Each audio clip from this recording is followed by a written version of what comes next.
Jeko Bandido. Ang kwento. Mula sa mahiwagang burnay. Mula sa mahiwagang burnay.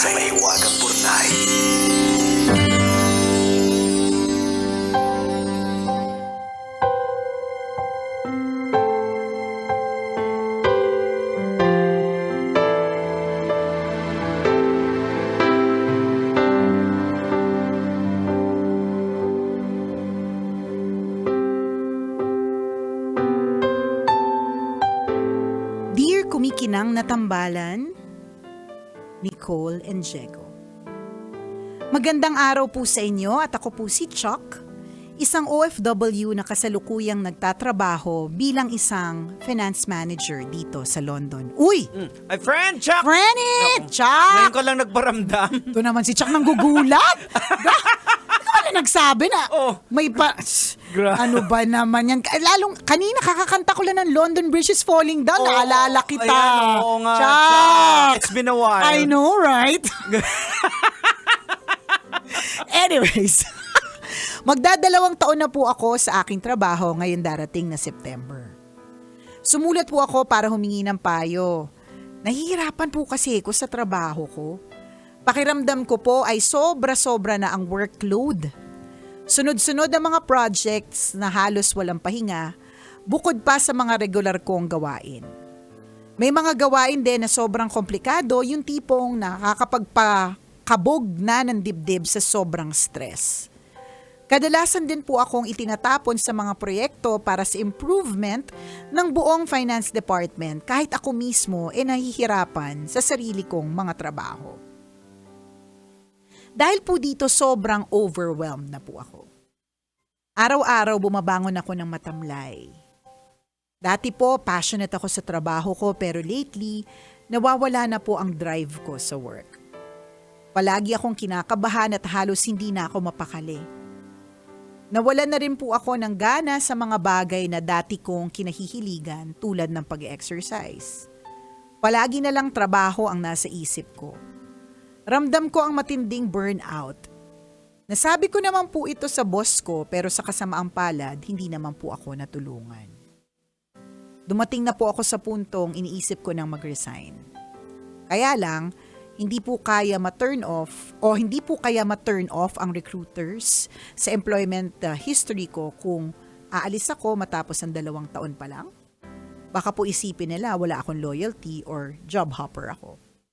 Valid reason po ba ang mental health para mag-resign?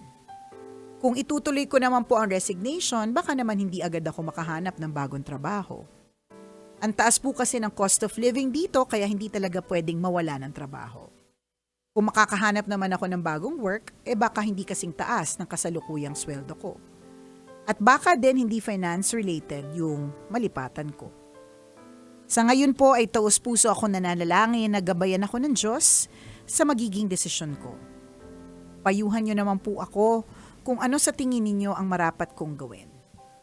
Maraming salamat po sa pagbasa ng sulat ko at salamat po sa inyong payo. Ang inyong tagapakinig na kumikinang din. Chuck. Ay, Chuck.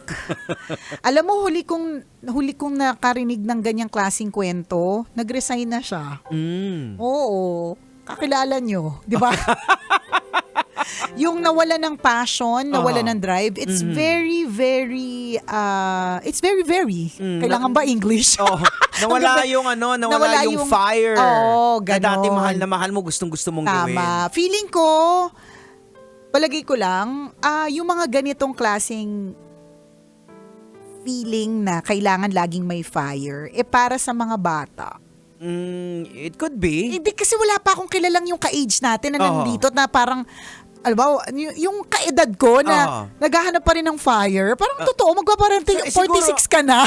Siguro itong si Chuck, baka same age lang dun sa kakilala natin. Oo, bata pa siya eh. Siguro, kasi, awan ko, kaya ko sinabing mas bata kasi iba-iba talaga bawat henerasyon. Yung generation na younger, talagang they're all about work-life balance, mental health, ganyan. Yung generation po namin, kami po yung generation na matiisin. Oho. Na kailangang nagtatrabaho. Oho, Sa totoo. totoo lang, minsan pag sobrang busy ko, minsan may mga nagtatanong sa akin, ilan ba yung anak mo, Nicole? Bakit? Pagod na pagod ka na, rampa ka pa ng rampa. Oo. Kasi we were, wired sa generation namin na ganito. Tsaka kaya pa naman, ba't naman Oo. hindi? Diba? Oo. Tsaka matiisin talaga tayo, Jigs. Hindi tayo basta-basta totoo. aalis ng dahil sa nainis lang tayo Oo. or dahil napagod. Pero valid Oo. Valid yung pagod, valid yung mental health. Valid. Though may time na sa mga kagaya na generations natin, may time na parang hindi lang natin pinapakita kasi strong nga tayo eh. Oo, pero correct. Pero nababurn out na tayo. Oo. Minsan parang naiiyak ka na lang. Pero kailangan mo pa rin gawin. Kailangan magpatuloy. So, ang ginagawa po namin kapag may nararamdaman namin na burnout, kasi una, lalo na ko, halimbawa, hindi naman madaling lumipat ng trabaho. Oo. Mag-a-adjust ka ulit. Lahat, uumpisa mo na. At ang pinaka-haters ko talaga sa lahat, ito talaga yung motivation ko, kaya hindi ako maalis eh. Kaya loyal ako. Ayoko mag-medical. Yung magsasabit ka ng pupo. Yun po yung dahilan. Yun talaga yung dahilan ka ako loyal sa company. Ayoko nang ulitin yung medical na magsasabit ng pupo. Nakakaloka. Ay, meron na ngayong bago. Meron na nga yung parang pinapahid na lang. Oo, sa bahay mo na gagawin. Kaya nga, Ikaw na. Yun na nga, pero kadiri pa rin. Promise. Yung parang papel na lang siya, Oo. tapos papahid-pahid mo na lang. Oo. Diba? Ganun din, dudukutin mo pa rin. Meron ka pa rin minsan yung stick pa, liit-liit. Yun yung motivation ko, di ba? Iba talaga po ang wiring ng generation namin sa generation ninyo. So kahit una, hindi naman madaling maghanap ng trabaho, nasanay tayo maging matiisin. Tapos higit sa lahat, gumagawa na lang tayo ng mga ways para hindi ma-burn out, di ba? In short, inaaliw namin yung sarili namin. Correct. Katulad nung nung last week. Hindi. The other day lang. Meron kaming meeting. Aha. Yung meeting, hindi masyadong maganda yung usapan kasi tungkol po ito sa mga deductions sa sweldo. Kung tutusin, nakakalungkot po talaga. Pero wala, ang coping mechanism po ng mga DJs, tawa po kami ng tawa. Parang tanga, di ba? Kasi yun nga there is such a thing as coping mechanism. Oh. 'Di ba? So yun yung ginagawa namin. Baka dahil si Chuck medyo bata pa, hindi niya pa na hahanap yung coping mechanism na And then, parang nararapat para sa kanya. Plus, nasa ibang bansa siya Yun Mahirap din tama. Isa pa yan Wala kang mga friends na anytime pag medyo buryong ka dito. Correct. Tatawagan mo, ite-text mo, tara, kita tayo. Tama, Ayan. 'di ba? Kasi dito sa Pilipinas, ang dami pong tambay na pwede pong Oo. pwedeng Pagpag ka lang ng pagod. Correct, totoo, may mga ganun eh. So, I guess Chuck, given yung situation na parang mahirap maghanap ng trabaho, tapos ang dami mo ring consideration kapag umalis ka diyan. Humanap ka na lang din, know your happy triggers. Humanap ka na lang din ng mga dahilan kung bakit meron kang pambalance, ika nga. Kasi kapag wala ka talagang pambalance, talagang mabigat ang lahat. Ganon. Ako, isa to sa mga principle ko before, nung nasa ibang kumpanya ako, sabi ko kasi grabe na yung grabe na yung tawag dito, yung pressure Pero grabe na yung parang sabihin natin minamaliit ka na pero sabi ko kilala ko yung sarili ko. Kung aalis man ako dito, hindi dahil na-provoke ako dito sa loob, dahil gusto ko. Yan. So ganun yung inisip ko, naging principle ko, which dumating man yung panahon na dahil gusto ko, kaya ko ng tayuan, aalis ako, hindi dahil nahirapan ako. Kasi sasabihin nila, weak ka pala mahinang nila hindi mo lang. pala kaya umalis ka. Correct. Diba? Actually, medyo may pwede talagang maisip kasi lahat po ng tao ay pressured. Oo. Lalo na kung halimbawa finance company, na-imagine ko na yung pressure dyan Oo. diba? Kaya lang, ganun talaga Oo. Wala pong trabaho na madali Correct, totoo. Minsan sinasabi sa atin, ang dali-dali ng trabaho niyo DJ, no? Tawa-tawa lang kayo. Utot Oo. nyo, ang hirap kaya. Kung alam nyo lang, Kung alam nyo lang may po. pinagdadaanan ka tapos Tatawa ka. Tsaka hindi lang yun. Meron po kaming tinatawag na ratings. O pag hindi ka nagre-rate, huhusgahan ka din. Ayan, Sasabihin, tama. may mali sa mo, di ba? Correct, oo. Di ba? Lahat po ng trabaho ay mahirap. Wala Ayan. pong trabaho na talagang sadyang madali. Lahat po ito may occupational hazard. And you have to accept that na ganun. Pero again yung mental health is valid. Oho. Valid po yan.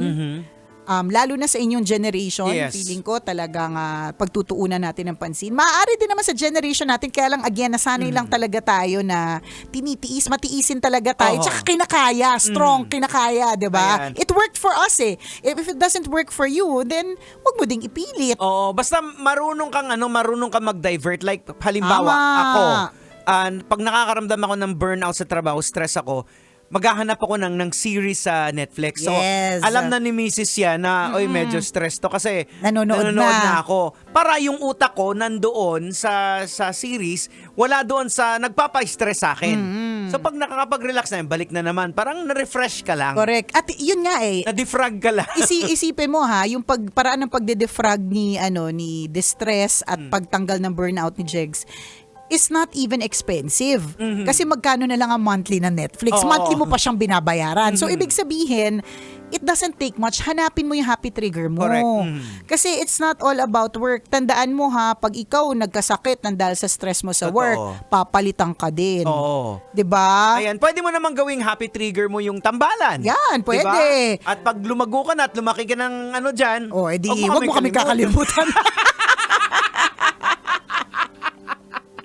'Di ba? Pero totoo 'yun, kung halimbawang yung katawan mo sumusuko na sa pagod, pakinggan mo rin yung katawan mo. Oo, yun, oo. Yun din naman. Kasi alam mo, sometimes meron tayong yung fears natin na paano pag nawalan ng trabaho, ganyan, paano gagawin ko.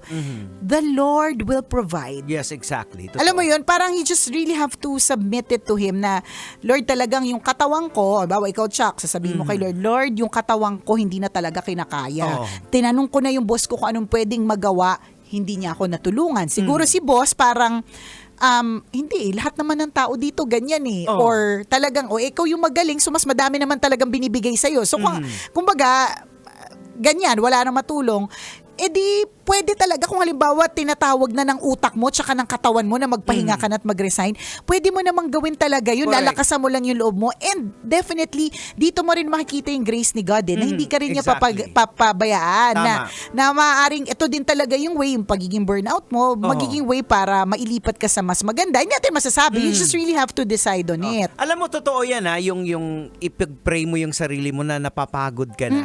Kasi sa akin, ilang beses na nangyari na pag medyo burnout kasi ako, parang alam na Mrs. Suplado ako eh. Oo nga, hindi namamansin, di Oo, ba? parang pagtatanong, di ka sumasagot Correct, kaagad. correct. Kasi pagod ka eh. Oo, so kuminsan, alam mo yun, napaka-amazing talaga din ng Lord. Biglang may rocket na out of town. Yan.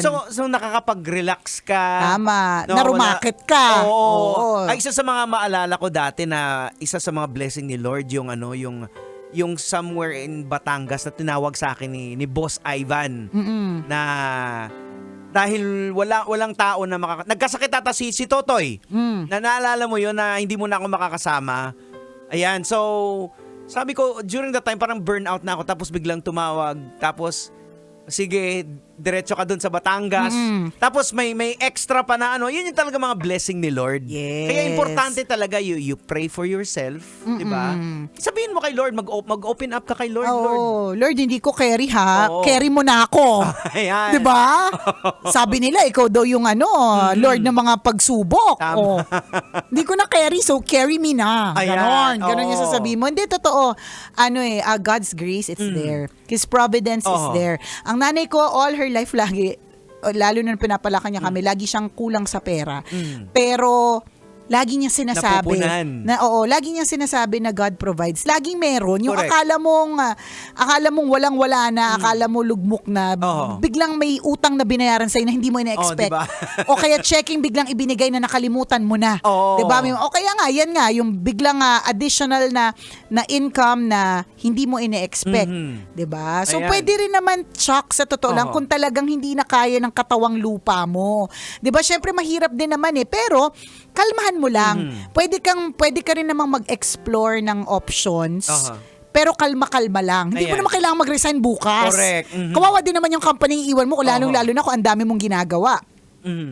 Pwedeng hindi ka mag-resign bukas, kalmang tumitingin-tingin ka ng options para naman pag nag-resign ka, at least kahit papaano, lalo-lalo na mataas ang cost of living dyan. Parang feeling ko dito sa Pilipinas, kahit medyo mawalan ka ng trabaho saglit, madali lang kasi Oo. dahil ang daming kapitbahay na pwedeng hinga ng ulam. Correct, ayan. Makikitulog ka muna. Correct. Pero sa London, hindi ganon. Oo. 'Di ba? So, silently explore options if you must. Don't decide immediately. Tama. And it could be a breakthrough sa'yo din eh. Hindi. 'Di ba na mas may ma-unlock mo pa yung mga potential mo kung paano mo i-manage yung trabaho mo. Tama. May mga ganyang pangyayari. Correct ka. Na-discover mo, ay, kaya ko palang gawin to. Hindi ko pa na-explore yung idea na to. Tama. Na ipasa mo sa iba yung pwedeng gawin na inaako mo lahat. May mga ganun tayo kuminsan eh. Meron. And walang masama sa pag-delegate ng trabaho, ha? Tama. Huwag mo akuin lahat, hindi ka robot. Correct. Oras natin! 1:39. Ako buong kumikinang naulo, Diego Bandito. At akong kumikinang ina mo, Nicole Liala. Kailangan pa bang i-memorize yan? Basic!